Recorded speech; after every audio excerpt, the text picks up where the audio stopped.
Olá, quero saudar você que me ouve neste momento com a graça e a paz do nosso Deus Todo-Poderoso. Neste momento, nós estamos nos reunindo como igreja para juntos, através da escola bíblica dominical, estudarmos a palavra de Deus, para juntos aprendermos, mas também para colocar em prática em nossa vida diária. Nós, ao longo desses domingos que já passaram, temos estudado as cartas do apóstolo Pedro. E hoje nós estaremos estudando 1 Pedro, capítulo 3, do verso 8 até o verso 22, onde estaremos estudando sobre a excelência da vida cristã. E eu quero fazer uma pergunta para que você possa pensar. O que te caracteriza como você? Você, João, o que te caracteriza como João? Você, Maria, o que te caracteriza como Maria? Quais são as características que as pessoas olham para você e conseguem te identificar? Mas muito mais te identificar. Quais são as características que você possui que as pessoas conseguem perceber de quem você é filho? Nós carregamos características que trazemos dos nossos pais, que são transmitidas geneticamente. E isso não somente a aparência física, mas muito também da nossa forma de sentirmos, do nosso ser. Mas também carregamos características dos nossos pais também pela vivência que temos com eles. Porque na vivência que vamos tendo com ele, vai se impingindo sobre cada um de nós características. E aí eu faço uma outra pergunta. Quais são as características que te identificam como alguém que nasceu de novo e é filho de Deus? Quais são essas características?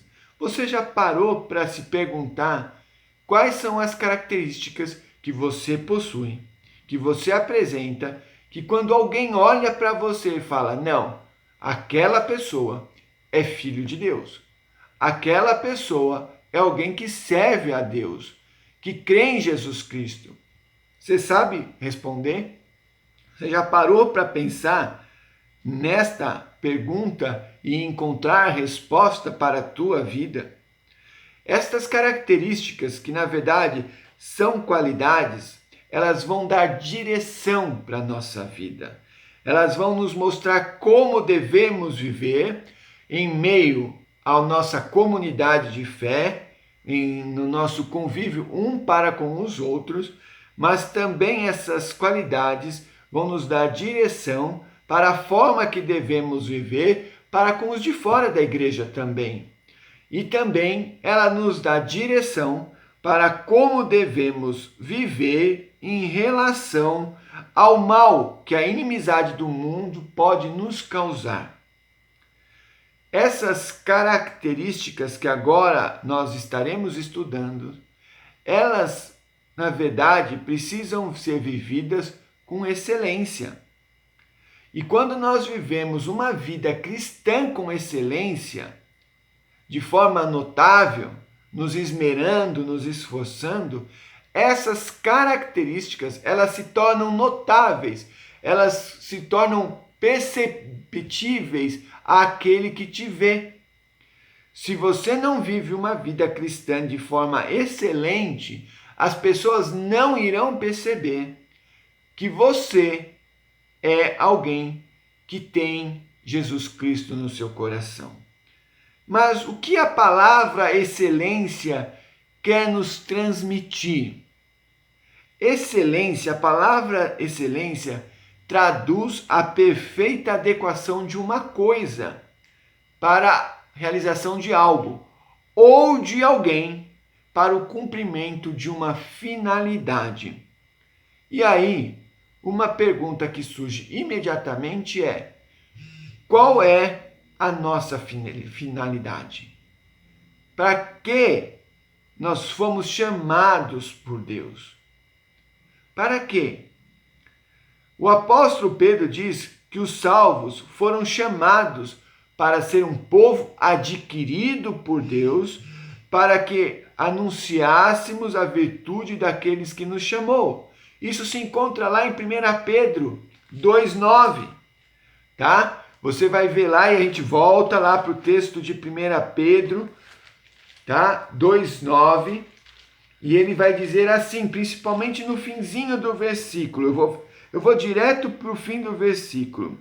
A fim de proclamardes as virtudes daquele que vos chamou das trevas para a sua maravilhosa luz. Nós fomos chamados, eu e você, para proclamarmos as virtudes de Deus.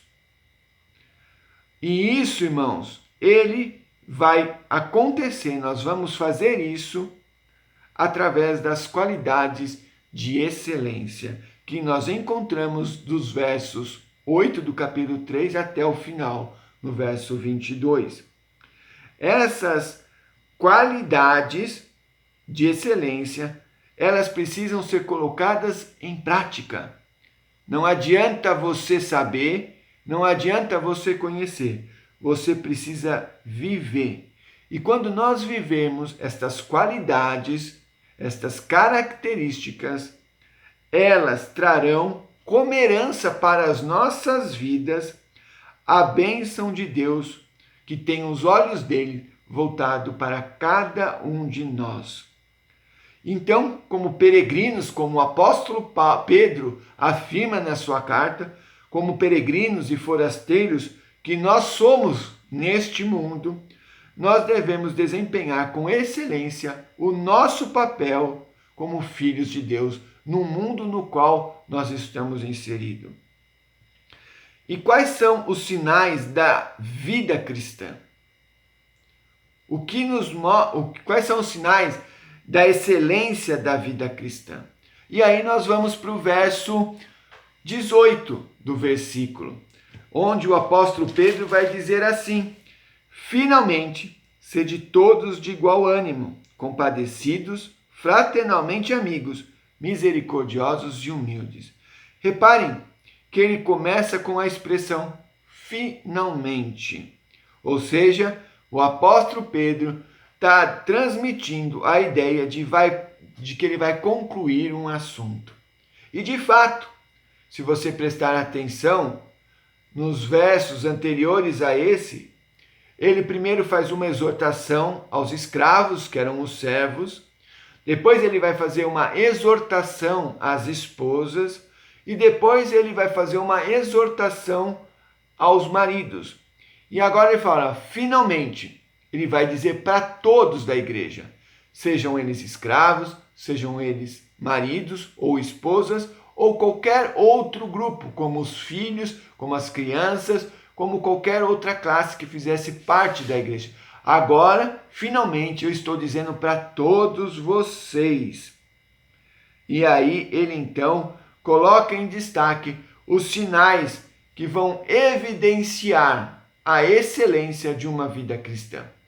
E o primeiro sinal que o apóstolo Pedro destaca é a unidade de sentimento. E na minha tradução ele apresenta como tendes em vós um mesmo ânimo. Diz assim, finalmente sede todos de igual ânimo, compadecidos, fraternalmente amigos, misericordiosos e humildes.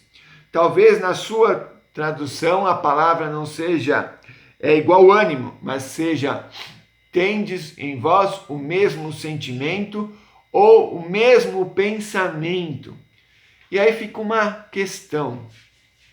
Será que é possível termos o mesmo pensamento, o mesmo sentimento, quando a igreja é o grupo mais heterogêneo que possa existir? Pois na igreja nós temos todas as faixas etárias de uma vida. Nós temos bebê, temos crianças, temos juniores, temos adolescentes, temos jovens, temos os adultos, temos a terceira idade, temos a quarta idade, ou seja, a igreja é composta por várias faixas etárias. Ainda, a igreja ela não é só composta por várias faixas etárias, mas a igreja é composta por pessoas de ambos os sexos, do sexo masculino e do sexo feminino. A igreja também é composta por pessoas de várias classes sociais e de vários poder aquisitivo. Ou seja, em meio a tanta diferença, será que é possível, como igreja, termos o mesmo pensamento, o mesmo sentimento? Veja o que o autor Lucas vai escrever ali em Atos 4, no versículo 32, a respeito ali da igreja incipiente, do início da igreja cristã. E ele vai dizer assim, deixa eu só abrir aqui para você me acompanhar. Atos 4, 32, diz assim: da multidão dos que creram era um coração e alma, ou seja, um único coração e alma. Mas Paulo também escrevendo aos Romanos, no capítulo 12, no verso 16, ele vai dizer algo muito semelhante, muito parecido. Ele diz assim, Romanos 12, 16. Tende o mesmo sentimento um para com os outros, em lugar de seres orgulhosos, condescendei com o que é humilde, não sejais sábios aos vossos próprios olhos. Em Filipenses 2:2, ele também vai dizer sobre a necessidade de termos um mesmo sentimento. Vamos ler. Filipenses 2:2. Diz assim: completai a minha alegria, de modo que penseis a mesma coisa. Olha lá, penseis a mesma coisa. Tenhais o mesmo amor, sejais unidos de alma, tendo o mesmo sentimento. E aí fica essa questão, o que o apóstolo Pedro quis dizer com esta palavra? O que o apóstolo Pedro quis dizer com esta palavra é a consciência de unidade cristã. Ou seja, nós temos que ter a consciência que nós fazemos parte de um todo, que nós não somos únicos, nós não somos isolados, mas que nós fazemos parte de um todo, de uma única unidade, a igreja. Essa é a ideia que o apóstolo Pedro está trazendo, ou seja, que deve prevalecer sobre qualquer divergência, a ideia da unidade. Irmãos, nós somos batistas e como batistas nós somos muito democráticos, em nossas assembleias principalmente. Mas, queridos irmãos, quando nós decidimos algo em assembleia e que talvez o que você votou não foi o que a grande maioria escolheu, não seja do contra. Isso não é unidade. Agora, aquilo passa a ser a tua vontade. Certo pastor, uma vez, compartilhando sobre uma situação que ele viveu na igreja, sobre a igreja construir algo, e foi trazido para a igreja. Então, aquela igreja decidiu construir algo que um senhor não era a vontade dele. E ele, então, não foi contemplado naquilo que ele gostaria que acontecesse. Mas aquele senhor foi o primeiro a dar uma oferta para a construção do que foi votado. Ele falou, agora essa é a minha vontade. Essa é a ideia de democracia dentro da igreja. Nós temos que ter a ideia de uma unidade. Queridos irmãos, quando há unidade nas nossas igrejas, na nossa igreja, nós podemos viver o perdão, nós podemos viver a solidariedade, nós podemos viver a boa vontade e a cooperação. Mas surge também um outro sinal da excelência da vida cristã, que é a compaixão.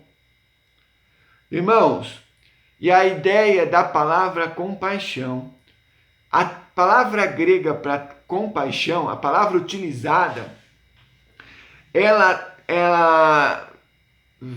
vem da nossa palavra simpatia.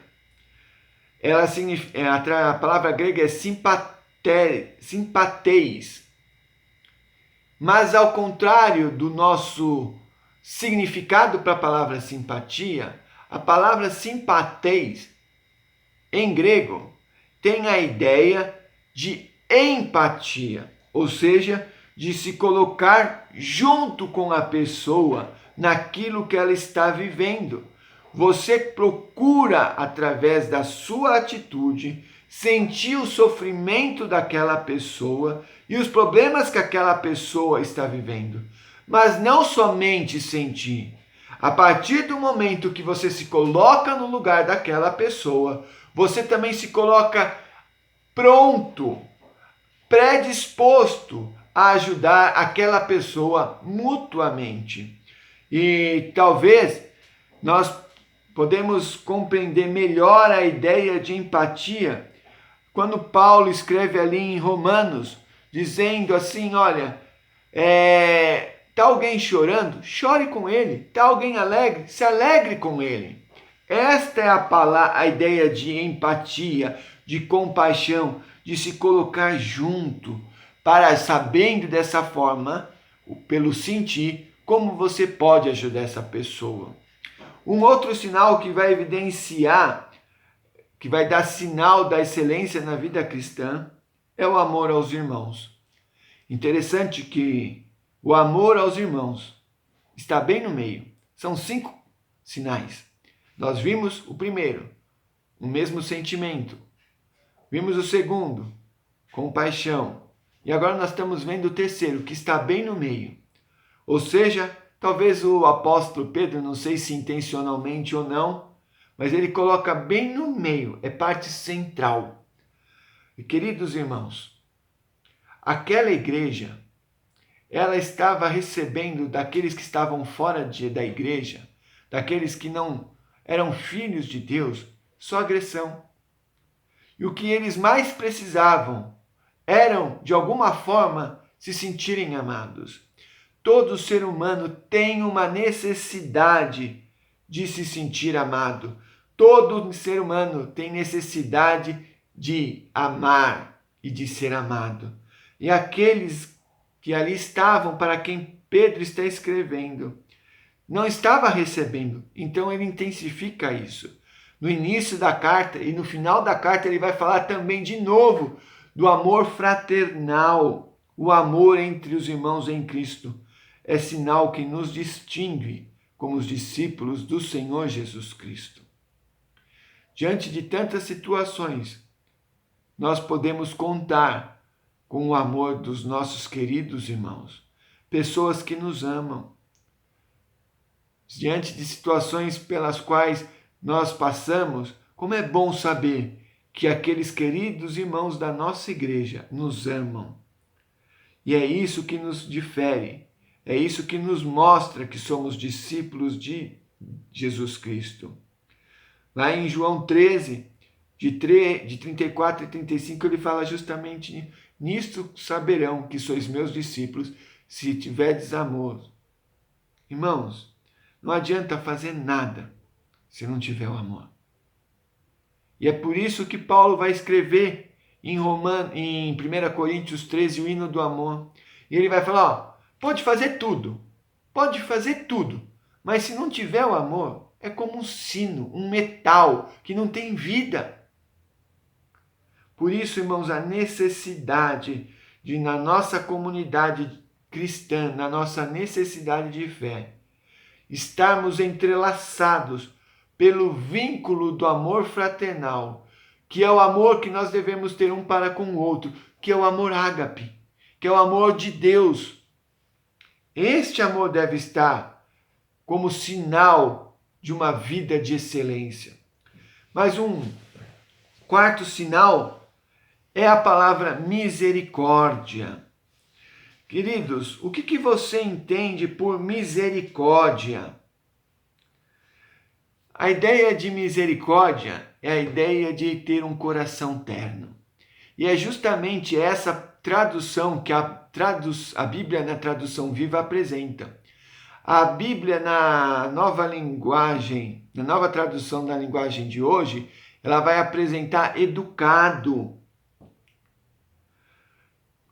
A misericórdia é uma característica de quem tem piedade, de quem se coloca, não que se coloca, mas que tem é dor no coração pela outra vida.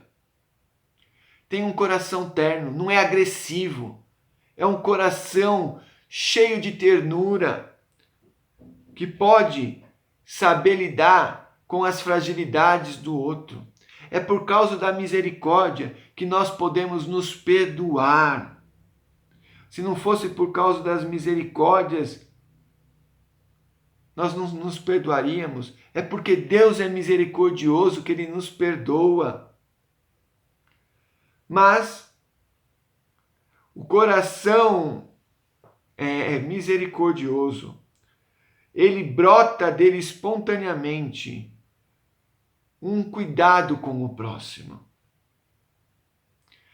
A ideia vem de miséria no coração, ou seja, um coração que tem miséria pelo outro, que se dói pelo outro.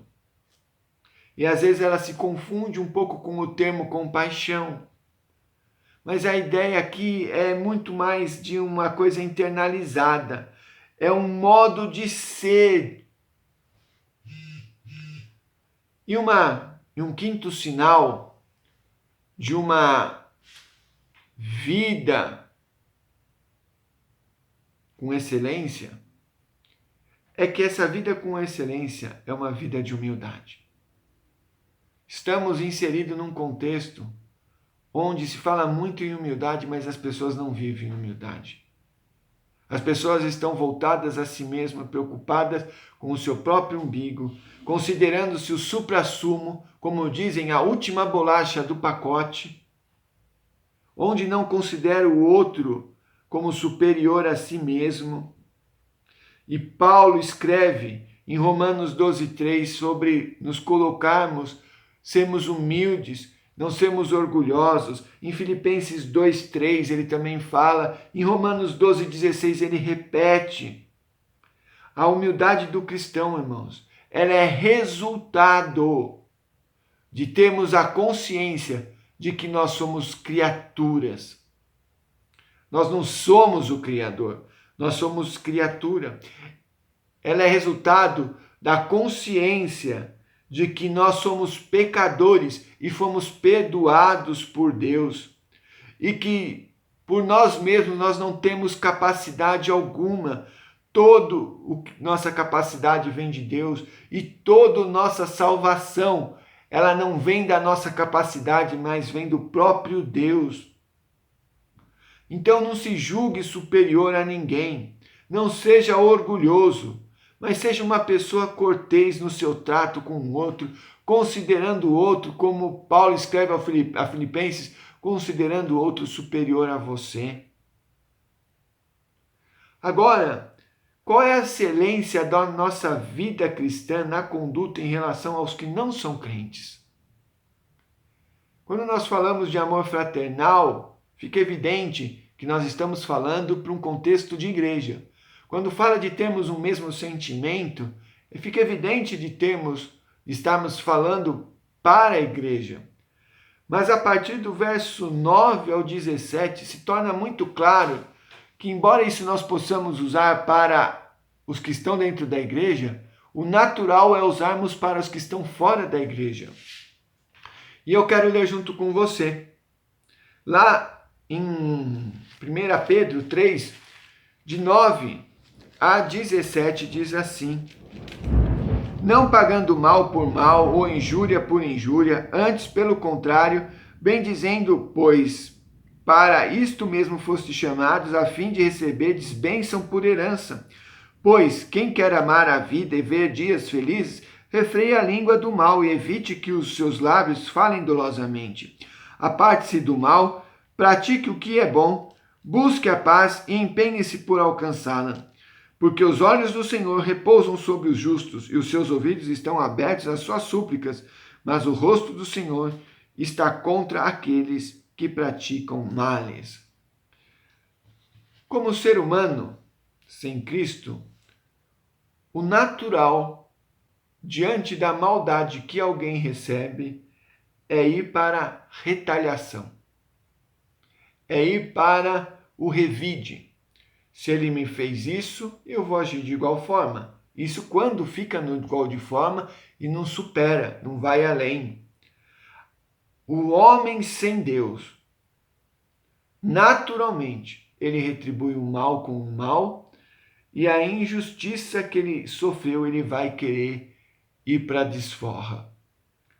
O apóstolo Pedro, ele vai ensinar-nos que a excelência na vida cristã leva cada crente em Cristo Jesus a reagir de uma forma diferente da que o mundo vive.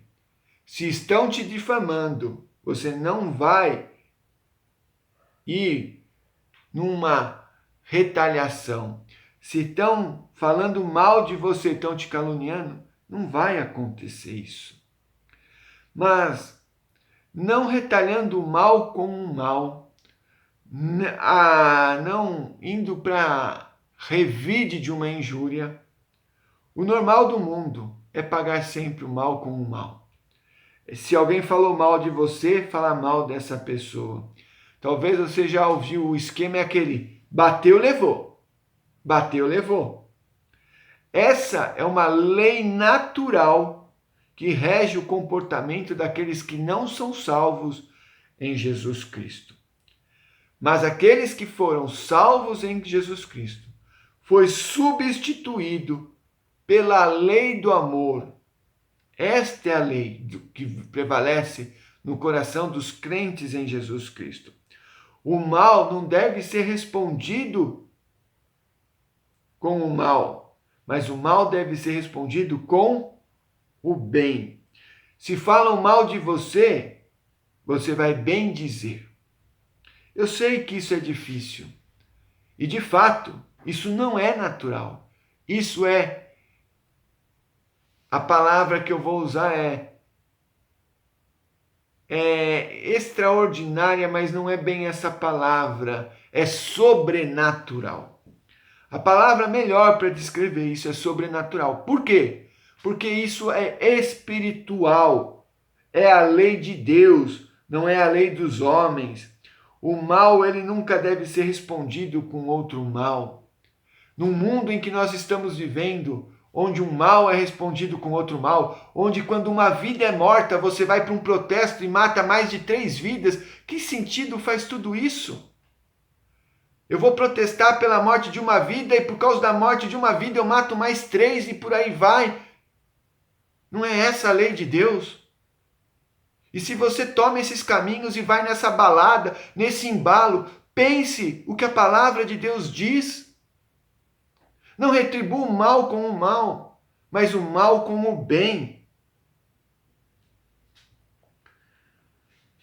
A bênção, quando nós retribuímos o mal com o bem. O apóstolo deixa isso claro ali no verso 9, e ele diz assim: pois para isto mesmo fostes chamado, a fim de receberdes bênção por herança. Ou seja, a bênção que ele se refere ali é a herança guardada para nós na eternidade. Ainda que te façam mal aqui, nós temos uma eternidade junto de Deus, onde estaremos vivendo no pleno gozo da presença de Deus, onde não há mal algum, mas apenas o bem, o amor. Mas essa bênção não se restringe somente à vida eterna. Também as bênçãos de Deus nós podemos desfrutar para esta vida aqui na terra. Pedro, em momento algum, estimula os crentes a procurar o sofrimento. Então eu vou procurar agora sofrer? Não, muito pelo contrário. Pedro e ele vai aconselhar para nós vivermos em paz e em felicidade. Mas caso isto aconteça, ou seja, se ainda assim nós sofrermos e nós não revidarmos, nós devemos glorificar a Deus em nosso sofrimento. Nós, como crentes, devemos procurar se afastar do mal e usar com prudência as nossas palavras e as nossas atitudes. Mas se ainda assim nós fomos afligidos pelo mal ou pela maldade das pessoas sobre a nossa vida, nós devemos encarar isso, não com murmuração, não com reclamação, mas estarmos preparados para sofrermos com 3 atitudes. E a primeira atitude é santificar a Cristo em nossos corações. Ou seja, como santificar a Cristo se Cristo é santo? Ou seja, a ideia de separar Jesus Cristo em nosso coração como Senhor das nossas vidas. Ou seja, em tudo, ainda que sofrendo, ainda que zombando da gente, ainda que fazendo mal fisicamente, como muitos sofrem em alguns países, ou ainda que seja falando mal, nós devemos, ainda assim, separar com primazia o lugar de Cristo nos nossos corações, para que nós não venhamos a cometer nenhum erro. A primazia nos nossos corações é de Cristo. É de Cristo. E quando nós passamos por situações dessas, de sofrimento, de perseguição, às vezes nós podemos ser tentados a agir de forma que não glorifique a Deus. Uma segunda atitude é testemunhar com mansidão. Quantas vezes, diante de uma situação que agem de forma desonesta conosco, alguém fala alguma coisa e a gente fala com estupidez, de vez de falarmos com mansidão. E o próprio autor de Provérbios fala sobre isso, que uma resposta dura suscita a ira, que a palavra branda desvia o furor. Ou seja, temos que expressar a razão da nossa esperança, não com agressividade, mas com mansidão. E por fim, devemos glorificar a Deus em meio aos sofrimentos, também com uma atitude de preservar em qualquer situação uma boa consciência. Qual é a tua consciência diante de Deus do que você está sofrendo e vivendo? Temos que ter uma boa consciência. E para nós encerrarmos, eu quero pensar com você sobre a excelência na razão de nossa esperança. Ou seja, em 1 Pedro 3, de 18 até o verso 22, ele vai mostrar isso. E ele diz assim: pois também Cristo morreu uma única vez pelos pecados, os justos pelos injustos, para conduzir-vos a Deus. Morto, sim, na carne, mas vivificado no Espírito, no qual também foi e pregou aos espíritos em prisão, os quais, noutro tempo, foram desobedientes, quando a longanimidade de Deus aguardava nos dias de Noé, enquanto se preparava a arca, na qual poucos, a saber, 8 pessoas foram salvos através da água, a qual, figurando o batismo, agora também vos salva, não sendo a remoção de imundícia da carne, mas a indagação de uma boa consciência para com Deus, por meio da ressurreição de Jesus Cristo, o qual, depois de ir para o céu, está à destra de Deus, ficando-lhe subordinados anjos e potestades e poderes. Queridos irmãos, a razão da nossa esperança está em alguns motivos principais. Um deles, o exemplo de Cristo em sua obra de redenção. Qual o exemplo que Cristo nos deu?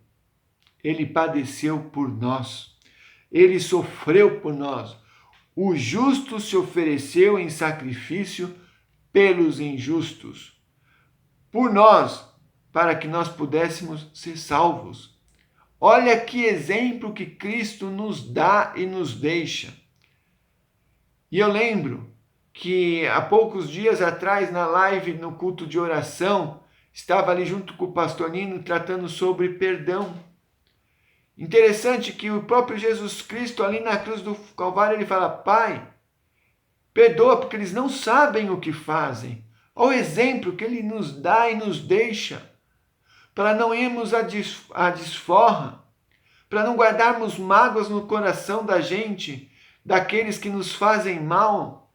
Esse é o exemplo que ele dá. Mas um outro motivo também para a nossa esperança, a razão da nossa esperança, é que a ressurreição de Cristo é a ressurreição de Cristo. Pelo fato de sabermos que Cristo ressuscitou, nós temos garantia de que realmente Ele é o Filho de Deus.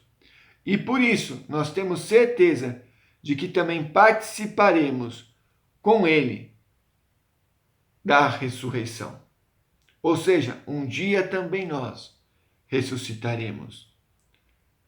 A seguir, então, nós vamos ver agora Pedro fazendo alguma consideração ali e que tem sido fonte de difícil entendimento. Alguns comentaristas dizem que esse é o texto mais difícil de se interpretar do Novo Testamento, quando diz que Jesus foi e pregou aos espíritos em prisão nos dias de Noé. E aí, como entender? E eu quero pensar com você um pouquinho sobre isso. Primeiro, Pedro não está dizendo que Jesus foi a um lugar onde uma geração estivesse provisoriamente presa. Não, ele só diz que no Espírito foi e pregou. É isso. Aqui não há espaço para uma possível ideia do purgatório. Não, não é isso. Segundo, não diz que tenha feito isto entre sua morte e ressurreição. Diz apenas que foi e pregou. Terceiro, o Verbo de Deus, o Cordeiro, ele foi sacrificado desde a fundação do mundo. Lá em Apocalipse 13, 18, você pode confirmar isso. Ou seja, Jesus é eterno, ele é pré-existente. Jesus mesmo vai falar: antes que Abraão existisse, eu sou, ali em João. E ele está usando o mesmo termo que Deus, o Pai, se apresentou para Moisés ali na sarça ardente. Ou seja, eu sou. O Cristo, o Filho de Deus, é eterno e exerceu o seu ministério em espírito antes de se fazer carne. É um pouco difícil, mas esta é uma realidade. Ele percorre a história. Quarto, Pedro não afirma que Jesus tenha ido à geração de Noé depois de sua destruição pelo dilúvio. Não. Ele diz que a pregação foi feita antes para que se arrependessem, mas eles não quiseram e foi feita tendo como instrumento o próprio Noé. O próprio Noé foi um instrumento da parte de Deus para pregar para eles, que é referido como pregador da justiça, ali em 2 Pedro 2,5. Quinto, desde o princípio, Deus sempre ofereceu meios de revelação para que nós pudéssemos nos arrependermos por meio da fé. E isso fica evidente quando Paulo escreve sua carta aos crentes ali em Roma, no capítulo 1, do verso 18 ao 31. Ou seja, a revelação de Deus sempre foi suficiente para tornar todos os homens indesculpáveis. Ninguém pode dizer que é indesculpável.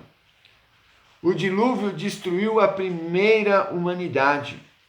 Muito mais tarde, depois, houve a destruição de Sodoma e Gomorra pelo fogo. desde a queda, as pessoas eram salvas sempre pela fé na promessa da semente que viria a esmagar a cabeça da serpente, que está escrito lá em Gênesis 3,15. Por isso, irmãos, assim nós devemos viver a nossa vida cristã com excelência, com sinais no nosso convívio para uns com os outros, na forma como vivemos para com os de fora da igreja, mas também com excelência na razão de nossa esperança. Nós temos um exemplo da parte de Deus e nós temos a certeza de que Cristo é Deus porque Ele ressuscitou. Por isso, irmãos, nós não podemos viver a nossa vida de qualquer jeito, não podemos fazer de qualquer maneira, de qualquer forma. Não podemos justificar nossos atos dizendo, todo mundo faz, porque todo mundo é assim. Não, não é desse jeito. A vida cristã tem que ser vivida com a excelência, para que as pessoas possam perceber que, de fato, nós somos filhos de Deus. Esta lição nos ensina que uma vida de excelência é uma vida que se dá através de uma relação onde na igreja há unidade, há compaixão, há amor fraternal, há misericórdia, há humildade. A nossa relação com o nosso próximo, com os que estão fora da igreja, que nos intentam mal, não é uma relação de retaliação, de revide, mas muito pelo contrário, e Jesus deixa isso claro no Sermão do Monte, quando ele fala, se te derem um tapa na cara, oferece a outra. Se pedirem a tua capa, dê. Se pedirem para caminhar 1 milha, caminhe 2.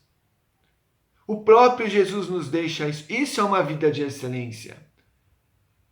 Por isso, isso é um grande desafio. Porque isso não é natural. Nem para mim, nem para você. Mas é sobrenatural.